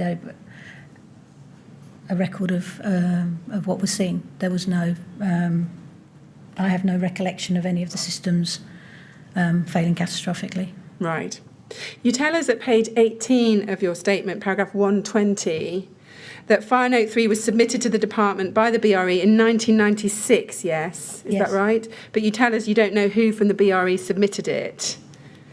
Can you help us? To whom at the department was it submitted? Do you know? Yes, it would have been submitted to the contract lead. So that would have been whoever was in that role at that time. Right. That would have been predecessor to probably Tony Edwards. Right. And do you know, were any amendments made to the content after it had been submitted to the department? No, they would have been part of the drafting process. So when that was issued, that would have been the consensus document of all stakeholders. Right. And do you know why Fire Note 3 was not published until 1998, despite having been sent to the department in 1996? I can't speak from fact, but I can only suggest that I was away from the business for a period of time in that. And it may be that it coincided with Dr Connolly leaving and my return.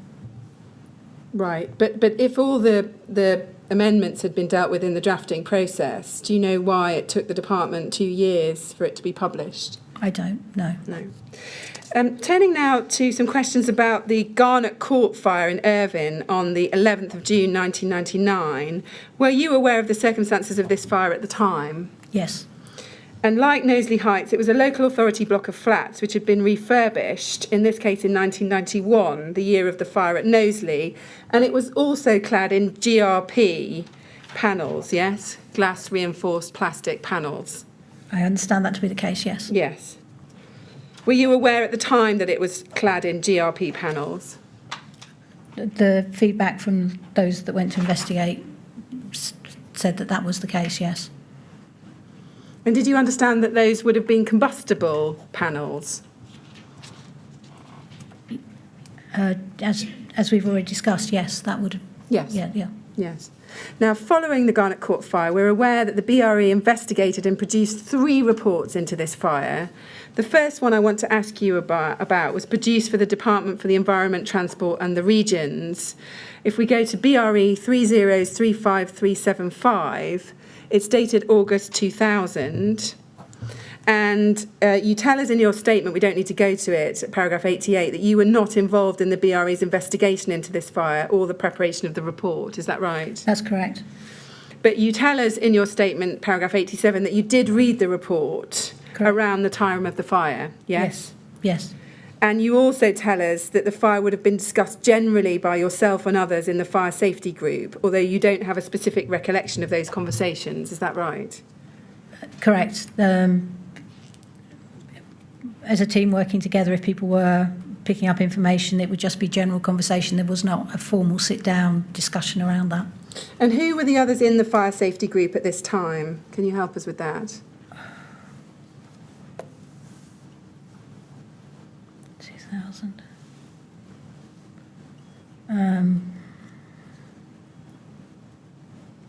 Debbie Smith.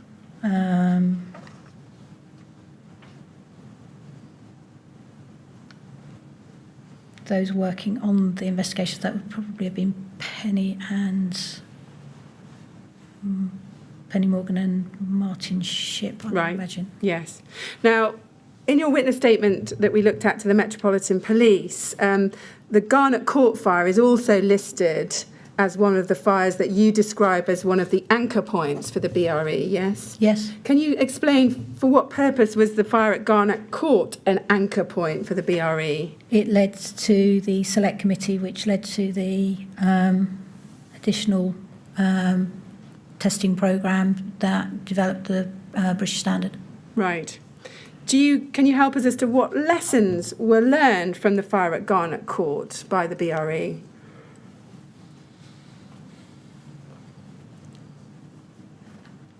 That the system hadn't been tested as would have been expected. Tested to what? To the fire notes. That would have been probably the only particular issue we could have potentially have picked up on.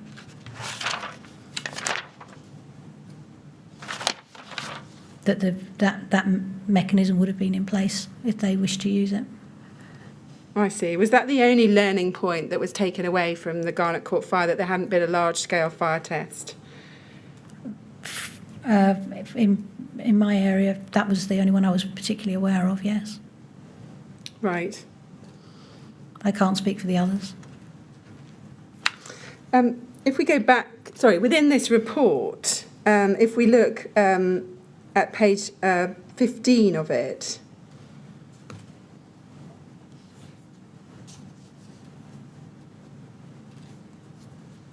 I beg your pardon.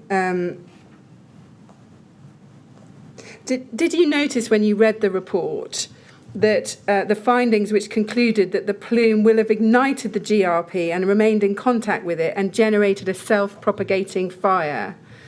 That's at paragraph 4 of the report on page 7. We can go back to that. Paragraph 4 of that. In the middle of that big paragraph, towards the bottom of the page, halfway down, it says the plume will have ignited the GRP and remained in contact with it and generated a self-propagating fire. Do you remember being aware of that when you read this report? That was my understanding of the propagation route, yes. Did you notice that the report contained no analysis whatsoever of the properties of the GRP cladding panels?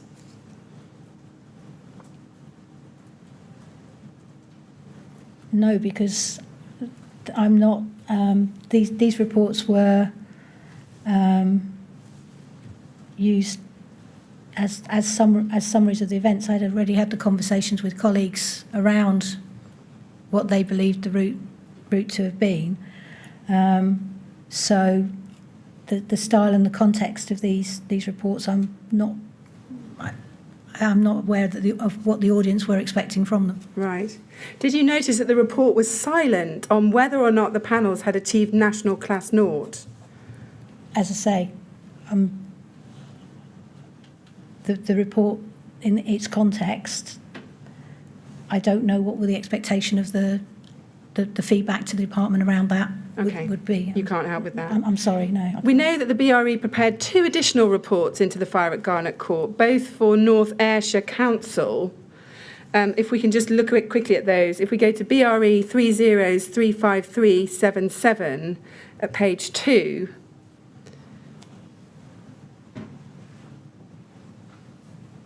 we can see here's a report. We can see it's prepared by Penny Morgan, Brian Martin and Tony Morris, dated, it's actually dated 8th of September 1999, if you look at the handwritten text. That's the final approval, yes? Yes. And then there's another report that was prepared to North Ayrshire Council. That's at BRE 3035377, page 22. Yes, here's the other report dated the 5th of May 2000. Now, were you aware of those reports, those additional reports for North Ayrshire Council? No. You weren't. Did you ever read those reports? I have no recollection of reading them, no. I'm not aware of them. So even though you were giving presentations on these fires and using this as one of your anchor points, you didn't read all of the BRE's reports into this fire? The presentations were around the development and the methodology to present and undertake the fire tests, not the wider context around that. So they were examples of fires involving external cladding, not a description of the rationale behind those or how they were used. If we could turn to an email string at BRE 3035378, and I want to look at page 19, yes, of this email string. We can see the first email in the chain, second down on the page, is dated the 16th of August 1999, and it's sent at 1840 by Penny Morgan, and it's sent to you, Charles Sterling and Brian Martin, and the first paragraph reads, "Dear all, I attach my draft report and a covering letter. Please amend as you wish and forward to Martin Shipp, who will sign it off. There is a hard copy on Brian's desk. All the papers are on my desk. Please show it to Tony Morris for comment too. The photos are not mounted but numbered on the back, and there is a list of captions." Now, in your witness statement, you said you've got no recollection of this email exchange. Do you think it's likely that you would have read this email and the documents attached at the time? Probably not, no. You probably wouldn't have read it. I probably wouldn't have read the attachments.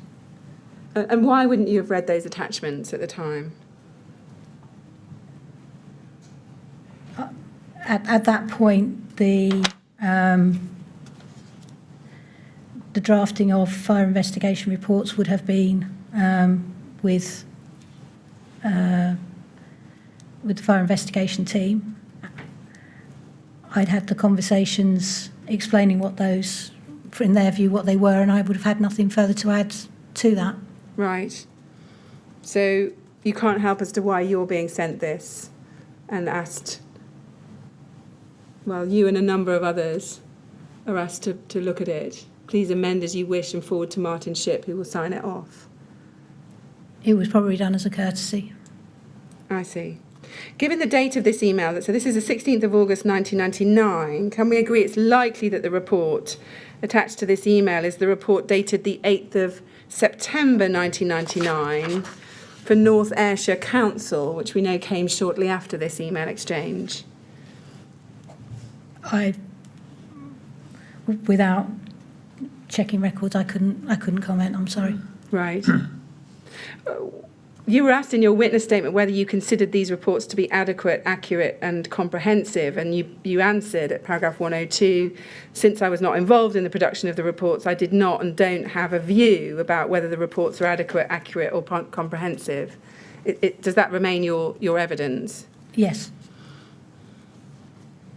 Now, there's one aspect of the reporting of this fire by the BRE that I want to ask you about. Now, we've performed a side-by-side comparison between the first two reports which were produced for North Ayrshire, and it was also produced for the Procurator Fiscal in Scotland, versus the report submitted to the department under the August 2000 Investigation of Real Fires framework.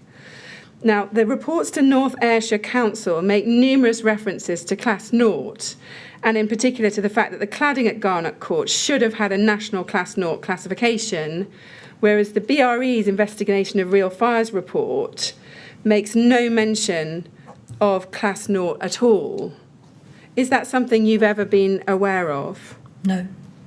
So let's just look at the North Ayrshire report from September 99 at BRE 3035377 and go on to page 6. Under 3.1.1 remedial measures, we can see the following. It says the council have made the decision to remove all the material associated with the 1991 window replacement and start again. technical services described their approach, which has still to be finalised. They've opted for composite aluminium and timber windows. And then it says this: the spandrel panel to be an external insulated render of panels between the windows of either a non-combustible or Class 0 material. The render to be taken round the corner. Do you see that there? Yep. And if we keep that page up on the screen, but bring up BRE 3035375 at page 4, next to it, this is the BRE's August 2000 report to the Department of the Environment, Transport and the Regions. And if we look at the top of the page, we can see under remedial measures exactly the same paragraph, but instead of reference to Class 0, there's a sentence 3 lines down. It just says the spandrel panel to be an external insulated render or panels between the windows of a non-combustible material. So the reference to Class 0 material has been deleted. And then if we go back to the North Ayrshire report on page 6 and look at the final paragraph, sorry, it's actually the final paragraph on page 9, which runs over to page 10. It reads, in the case of the fire in Garnet Court, the severity of the initial fire and its position close to the window has resulted in the plume of smoke and hot gases from the fire moving out of the building. Initially, the plume would have been small due to the close proximity of the fire to the open window and therefore would have tended to have adhered to the surface of the building and the GRP. And there's a bit more information there. And then there's a paragraph below that. It says, although the material used in 1991 should have been Class 0, we have reservations about its current performance. Do you see that? Yes. So that's to North Ayrshire. If we keep that up on the screen, but bring up the August 2000 report to the department again, at page 7, and in the 4th paragraph down on that page, sorry, it's page 7 I want in that report on the right-hand side. There's a paragraph beginning in the case, and we have exactly the same text repeated word for word in that paragraph. But then the next paragraph, which appeared in the report for North Ayrshire, has been deleted. The paragraph that reads, although the material used in 1991 should have been Class 0, we have reservations about its current performance. That's not there. Do you see that? Yes. And then it goes on and has exactly the same paragraph below that about the remedial measures planned. Do you know anything about this discrepancy in the reporting of this fire? I'm sorry, I've got no experience or knowledge of this. You can't help us as to whether the reference to Class 0 was removed at the request of the department? And I say I have no interaction in the development of it at all. So and being fire investigation, it would have been dealt with by that particular team. So any discussions that were held with the department would have been through the department. Were you aware at the time that the department was keen to play down any references to concerns about National Class 0 or the deficiencies in National Class 0? Was that something you were aware of at this time? No, not at all. I mean, my engagement was to support the Select Committee as a result of the fire, so I felt they were keen to understand what was going on. But as I say, I can't speak to any of the other discussions that were happening around the reporting of this fire. It's not an area I was involved with at all, I'm afraid. Right. Just briefly, another section of the North Ayrshire Council report. If we go to page 24 and items 2 and 3, the report reads, it's highly unlikely that the material used as cladding for Garnet Court and the 4 sister blocks was Class 0 at the time of the fire. And at 3, it's also highly likely that the GRP supplied would never have achieved Class 0. Can you think of any reason why the BRE would not set these observations or findings out in clear terms to the department in the report for the department? No. Okay. Now, you're aware, I think, that following this fire, the Garnet Court fire, a Parliamentary Select Committee inquiry was established by what was then the Environment Subcommittee of the Environment, Transport and Regional Affairs Committee, yes? Yes. Now, you attended the evidence session to that inquiry on the 20th of July 1999, didn't you? I did, yes. With your colleagues Tony Morris and Peter Field, yes? Yes. Can you help? Why were you chosen to attend on behalf of the BRE to this Parliamentary Select Committee? My understanding was that they wanted to talk about the development of a large-scale test method. Right.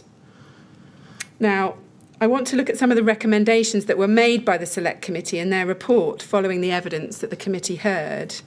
If we go to the report, it's at CLG 3019478.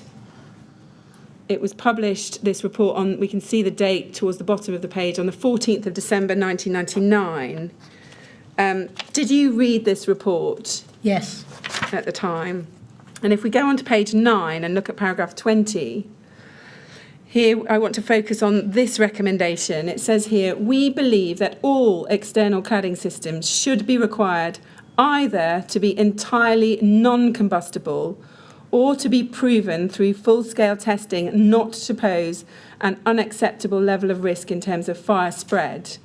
We therefore recommend that compliance with the standards set in the test for assessing the fire performance of external cladding systems, which has been submitted to the British Standards Institution for adoption as a British standard, be substituted in approved document B for previous requirements relating to the fire safety of external cladding systems. Yes? Yes. Now, did you understand this recommendation to mean that small-scale testing for National Class 0 under BS 476 Part 6 and Part 7 would be replaced by a full-scale test method? Yes. Or the system had to be non-combustible, yes? Is that how you understood the recommendation? Yes. Let's go to the department's response to the committee's recommendations. This is at CLG 140347. It starts at the bottom of that page. We can see it's headed Government Response to the first report of the committee. Did you read this response? We know it was dated April 2000. I don't recall reading it, no. If we go to page 2,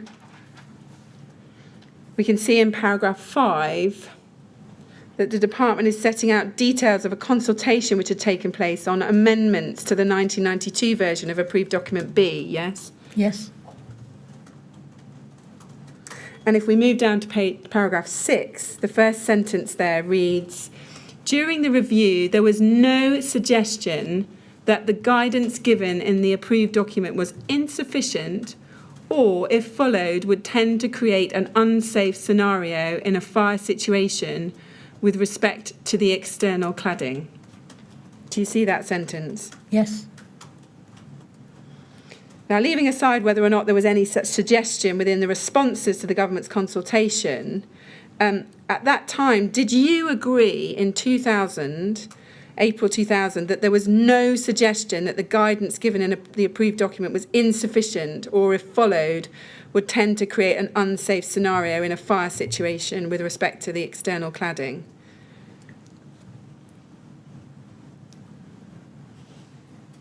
My experience and understanding was that the recommendation was being put into place, which was to take Fire Note 9 into the British Standard, and that would be the reference scenario. I didn't have a day-to-day working relationship with Section 12, so I wasn't engaged with the consultation process or the feedback from that. But as I say, my understanding was that was what was being requested of them. I see. But let's leave aside the consultation. In 2000, if you'd been asked, is the guidance given in the approved document sufficient in relation to dealing with external cladding, what would your answer have been? As I sit here now, I would need to see what it said in 2000. I don't have it as a working document, I'm afraid.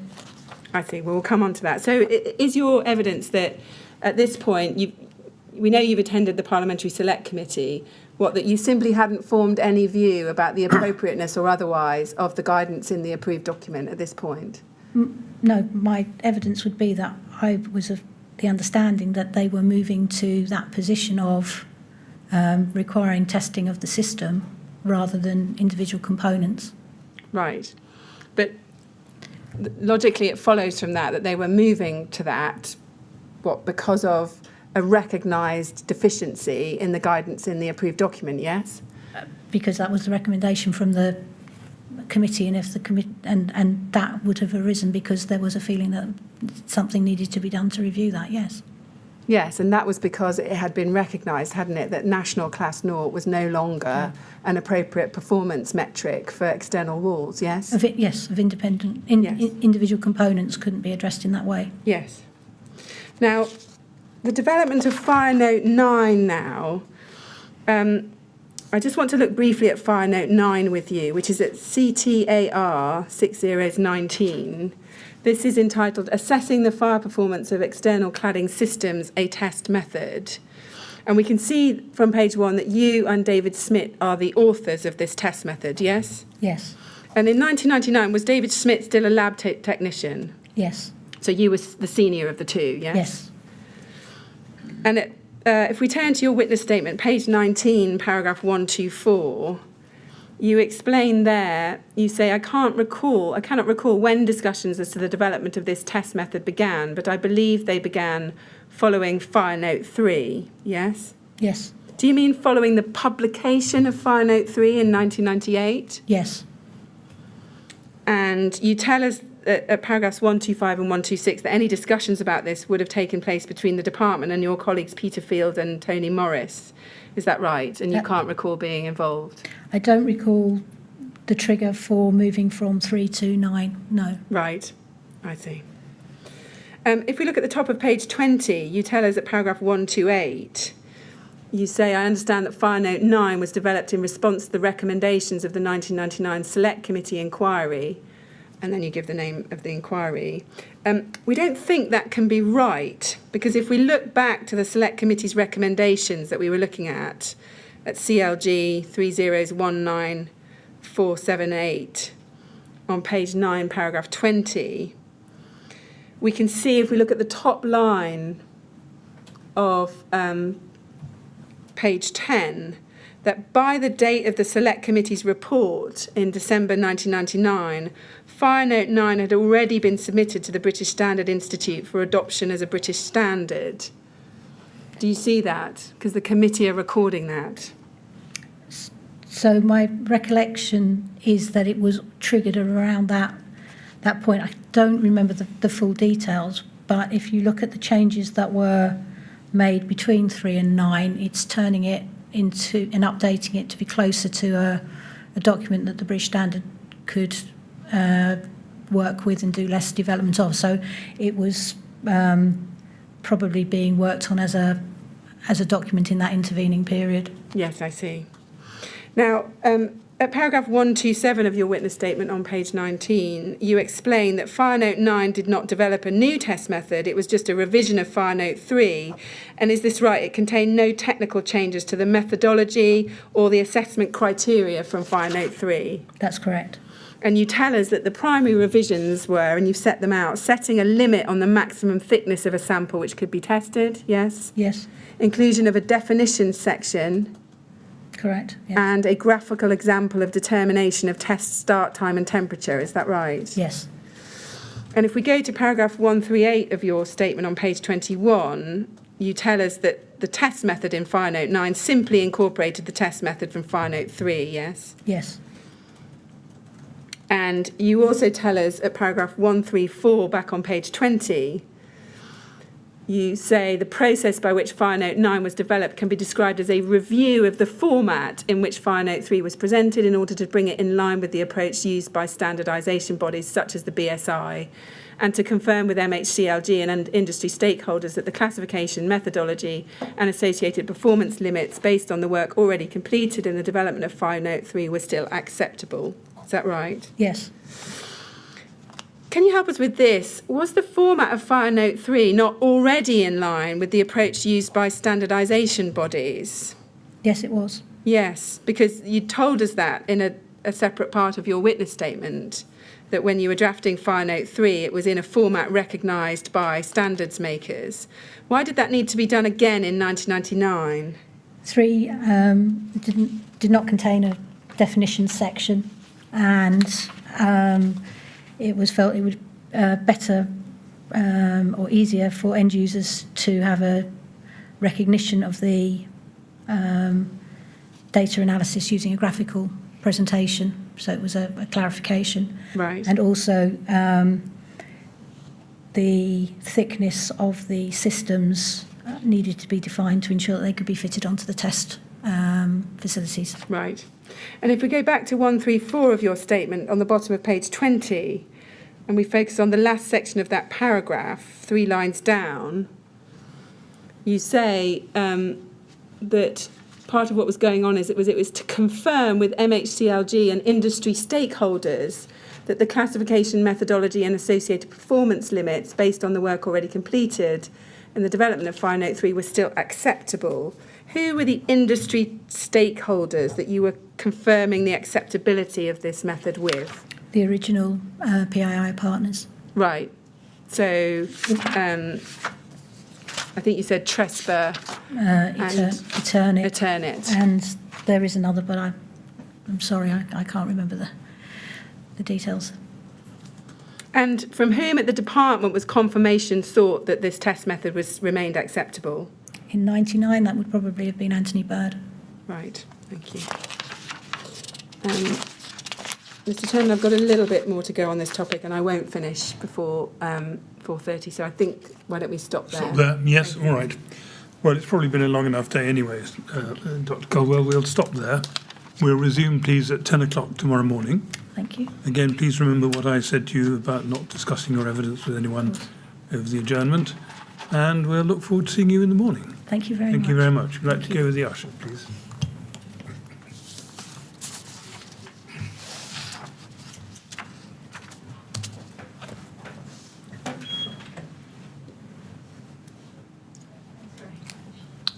Good. Thank you very much, Ms. Grange. 10 o'clock tomorrow then. Thank you.